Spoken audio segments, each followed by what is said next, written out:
Generation Z বা Gen Z বলতে সাধারণত সেই প্রজন্মকে বোঝায় যারা 1997 সাল থেকে 2012 সালের মধ্যে জন্মগ্রহণ করেছে। এই প্রজন্মটি মিলেনিয়ালস বা জেনারেশন ওয়াই এর পরে আসে এবং অনেক সময় আলফা প্রজন্মের আগের প্রজন্ম হিসাবেও ধরা হয়। জেনজি প্রজন্মের বৈশিষ্ট্যগুলোর মধ্যে অন্তর্ভুক্ত রয়েছে প্রযুক্তি নির্ভরতা, মাল্টিটাস্কিং ক্ষমতা, আন্তর্জাতিক দৃষ্টিভঙ্গি, পরিবেশ সচেতনতা, মৌলিকতা ও স্বতন্ত্রতা। প্রযুক্তি নির্ভরতা, তারা ছোটবেলা থেকেই স্মার্টফোন, ইন্টারনেট, সামাজিক যোগাযোগের মাধ্যম এবং অন্যান্য ডিজিটাল প্রযুক্তির সাথে পরিচিত। তাদের দৈনন্দিন জীবনের অংশ হয়ে গেছে এইসব প্রযুক্তি।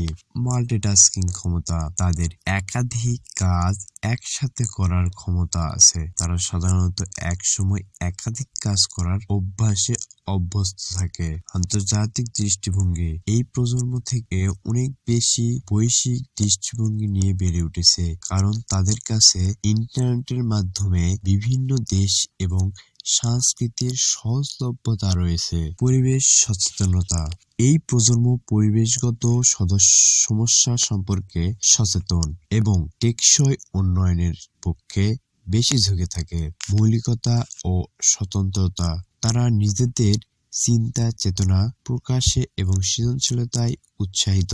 জেনজি প্রজন্মকে বলা হয় ডিজিটাল নেটিভস, কারণ তারা এমন এক বিশ্বে বেড়ে উঠেছে যেখানে প্রযুক্তি এবং ইন্টারনেটের সব সময় ছিল।